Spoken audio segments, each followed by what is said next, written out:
नमस्कार दोस्तों, आज की इस वीडियो में हम लोग बिहार बोर्ड क्लास 9th लोकतांत्रिक राजनीति जो सोशल साइंस के अंतर्गत आता है, इसका अभ्यास 2 जो है लोकतंत्र क्या और क्यों, इसके जितने भी प्रश्न है सभी प्रश्नों को समझेंगे, लिखेंगे और जानेंगे। तो चलिए आगे बढ़ते हैं। तो सबसे पहले प्रश्न नंबर 1 है, इनमें से कौन लोकतंत्र के लिए आवश्यक नहीं है? ऑप्शन क लोगों द्वारा चुनी हुई सरकार, ऑप्शन ख चुनाव निष्पक्ष हो, ऑप्शन ग न्यायालय पर किसी व्यक्ति का नियंत्रण हो, ऑप्शन घ सरकार द्वारा लिए गए फैसलों में लोगों की भागीदारी हो। तो इसका उत्तर हो जाएगा ऑप्शन ग, न्यायालय पर किसी व्यक्ति का नियंत्रण हो। ओके, चलिए अगला 2 नंबर है, आज दुनिया में सबसे बेहतर शासन किसे माना जाता है? ऑप्शन क लोकतांत्रिक शासन व्यवस्था को, ऑप्शन ग सैनिक शासन व्यवस्था को, ऑप्शन ग कम्युनिस्ट शासन व्यवस्था को, ऑप्शन घ राजशाही शासन व्यवस्था को। तो इसका उत्तर हो जाएगा ऑप्शन क लोकतांत्रिक शासन व्यवस्था को। ओके, चलिए अगला 3 नंबर है, लोकतांत्रिक एवं गैर लोकतांत्रिक शासन व्यवस्था में अंतर किस आधार पर किया जा सकता है? ऑप्शन क मतदान के अधिकार के आधार पर, ऑप्शन ख बहुदलीय व्यवस्था के आधार पर, ऑप्शन ग समय सीमा के अंतर चुनाव होने के आधार पर, ऑप्शन घ सरकार के निर्णय के प्रक्रिया में के आधार पर। ओके, तो इसका उत्तर हो जाएगा ऑप्शन घ। चलिए आगे बढ़ते हैं। अगला प्रश्न नंबर 4 है, लोकतंत्र में शासन कौन करते हैं? ऑप्शन क जनता, ऑप्शन ख सैनिक, ऑप्शन ग न्यायाधीश, ऑप्शन घ चुनाव आयोग। तो इसका उत्तर हो जाएगा ऑप्शन क जनता। ओके, चलिए अगला प्रश्न नंबर 5 है, सैनिक शासन में शासन की जिम्मेवारी किसके हाथ में होती है? ऑप्शन क संसद के हाथ में, ऑप्शन ख जनता के हाथ में, ऑप्शन ग सेना या फौजी के हाथ में, ऑप्शन घ न्यायाधीशों के हाथ में। तो इसका उत्तर हो जाएगा ऑप्शन ग, सेना या फौजी के हाथ में। अगला प्रश्न नंबर 6 है, वर्ष 2005 में बिहार विधानसभा के चुनाव में अनीता भी अपने माता पिता के साथ वोट देने गई थी, लेकिन अनीता को वोट देने से रोक दिया गया। कहा गया कि उसकी उम्र अभी वोट देने की नहीं हुई है। आप हमें बताएं कि भारत में वोट देने की न्यूनतम उम्र सीमा क्या है? ऑप्शन क 20 वर्ष, ऑप्शन ख 21 वर्ष, ऑप्शन ग 18 वर्ष, ऑप्शन घ 16 वर्ष। तो इसका उत्तर हो जाएगा ऑप्शन ग 18 वर्ष। चलिए अगला प्रश्न नंबर 7 है, यहाँ आपके सामने कुछ शासन व्यवस्था का प्रारूप है, इनके सामने देशों के नाम है जो गलत है, आप मिलान कर उसे ठीक करें। ओके, तो इसका पहला है लोकतांत्रिक शासन। ओके, तो लोकतांत्रिक शासन का हो जाएगा भारत। ओके, अगला है सैनिक शासन। ओके, तो सैनिक शासन का हो जाएगा म्यांमार वर्मा। ओके, अगला 3 नंबर है कम्युनिस्ट शासन, तो कम्युनिस्ट शासन का हो जाएगा चीन। ओके, अगला है राजशाही शासन, तो राजशाही शासन का हो जाएगा भूटान।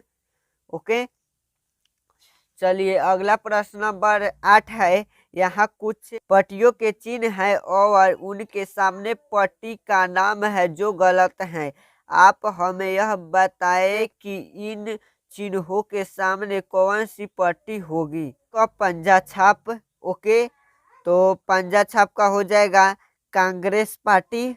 ओके, दूसरा है कमल छाप, तो कमल छाप का हो जाएगा भारतीय जनता पार्टी। ओके, दूसरा है लालटेन छाप, तो लालटेन छाप का हो जाएगा राष्ट्रीय जनता दल। ओके, अगला है तीर छाप, तो तीर छाप का हो जाएगा जनता दल यूनाइटेड। ओके, चलिए अगला प्रश्न नंबर 9 जो है वह है, यहाँ आपके सामने 4 तरह के देशों के बारे में सूचनाएं हैं। आप इन देशों का वर्गीकरण किस तरह करेंगे? इनके सामने लोकतांत्रिक, गैर लोकतांत्रिक एवं पता नहीं लिखे। ओके। देश का जहां शासन लोग अपने प्रतिनिधि के माध्यम से करते हैं, इसका हो जाएगा लोकतांत्रिक। ओके, लोकतांत्रिक शासन है। दूसरा है देश शासन में फैसला लेने की शक्ति केवल सेना को है। ओके, तो ये हो जाएगा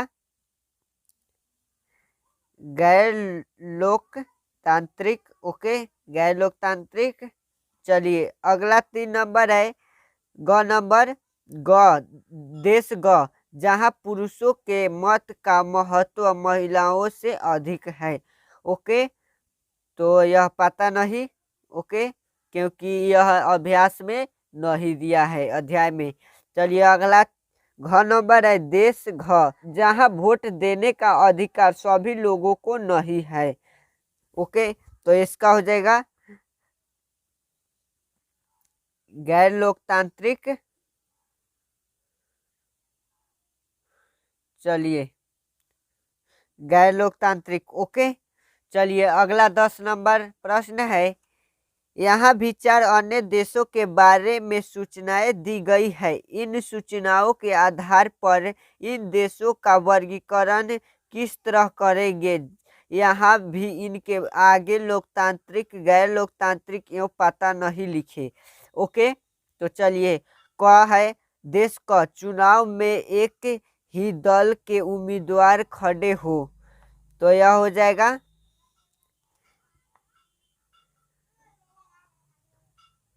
गैर लोकतांत्रिक। ओके, चलिए दूसरा है देश स्वतंत्र चुनाव नहीं है। ओके, तो इसका हो जाएगा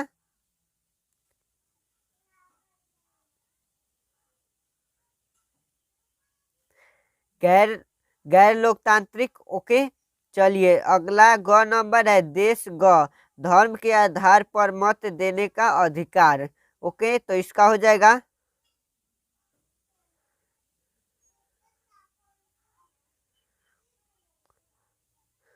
गैर लोकतांत्रिक। ओके, चलिए अगला नंबर है देश मत देने से बुजुर्गों को रोका गया है। ओके, तो इसका हो जाएगा गैर लोकतांत्रिक। ओके, चलिए आगे बढ़ते हैं। यह चारों गैर लोकतांत्रिक हो जाएगा। ओके, चलिए अगला प्रश्न नंबर 11 है। नीचे लोकतंत्र के बारे में कुछ गलत वाक्य हैं। हर एक में की गई गलती को पहचाने और इन अध्याय के आधार पर उसको ठीक कर लिखे। ओके, तो चलिए इसका एक नंबर है नंबर लोकतांत्रिक शासन में सभी लोगों की भागीदारी हो ही नहीं सकती क्योंकि सभी व्यक्ति सामान्य नहीं होते हैं। ओके, तो पहले पांचों प्रश्नों को पढ़ लेते हैं और एक बार में ही पांचों का उत्तर देख लेंगे। ओके, चलिए दूसरा है लोकतांत्रिक सरकार यदि गलत फैसला लेती है तो उसे लोग सहज स्वीकार कर लेते हैं। नंबर है जिन देशों में चुनाव होता है वहां माना जाता है कि वहां लोकतांत्रिक शासन व्यवस्था है।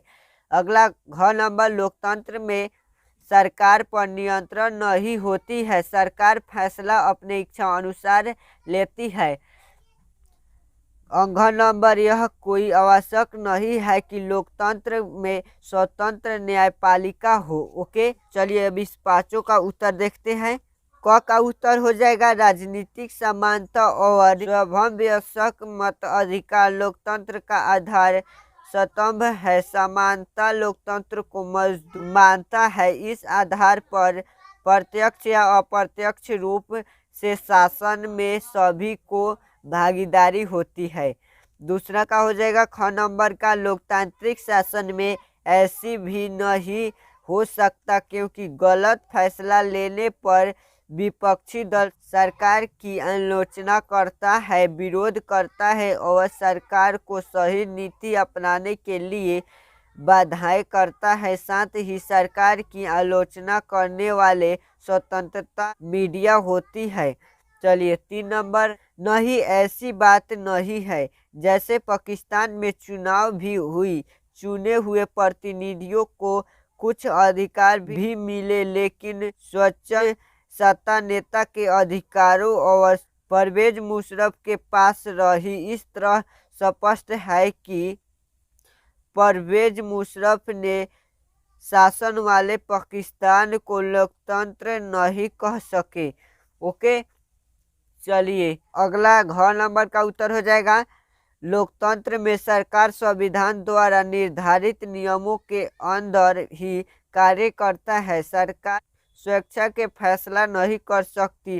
फैसला लेने के पहले काफी वाद विवाद, बहस एवं चर्चा होती है, फिर बहुमत के आधार पर नीति निर्धारण होता है। ओके, अंग नंबर का हो जाएगा, लोकतंत्र में न्यायपालिका की स्वतंत्रता अनिवार्य है, क्योंकि कानून के नज़र में सभी लोग सामान्य है। नागरिक अधिकारों की रक्षा के लिए स्वतंत्र न्यायपालिका होती है, जिनके आदेशों का पालन सभी करते हैं। ओके, चलिए अगला प्रश्न नंबर 12 है, नीचे कुछ वाक्य तब दिए गए हैं, इनमें से किसे लोकतंत्र के खिलाफ मानते हैं और क्यों?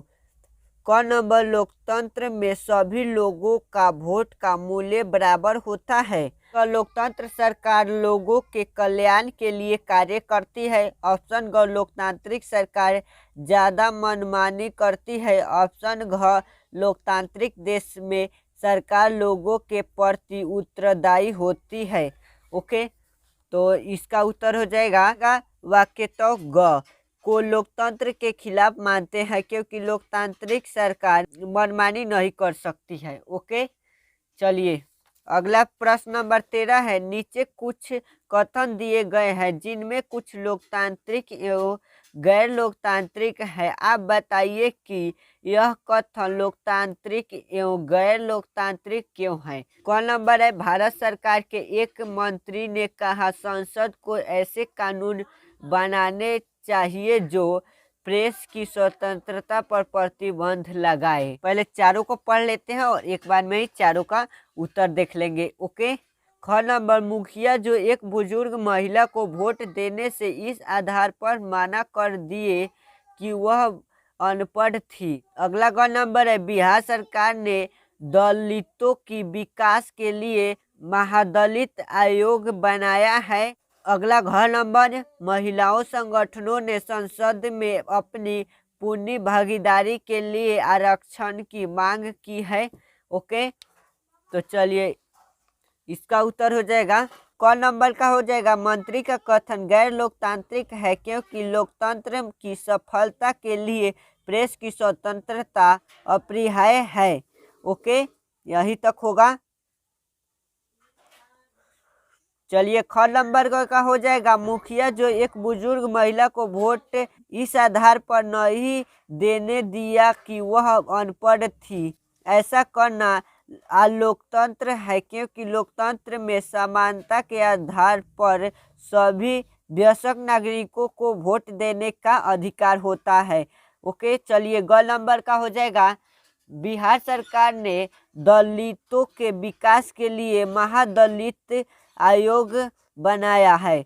यह लोकतांत्रिक है, क्योंकि लोकतंत्र में सभी को विकास करने का समान अवसर मिलना चाहिए। ओके, अगला घ नंबर हो जाएगा, महिला संगठन की मांग लोकतांत्रिक है, क्योंकि लोकतंत्र में लिंग के आधार भेद नहीं किया जा सकता। ओके, चलिए अगला प्रश्न नंबर 14 है, बिहार के एक गांव ऐसा है जहां अभी तक एक भी स्कूल नहीं खुला है। इस गांव के लोगों ने एक बैठक कर सरकार की एक ध्यान इस ओर दिलाने के लिए कई तरीकों विचार किया। इनमें कौन सा तरीका लोकतांत्रिक नहीं है और क्यों?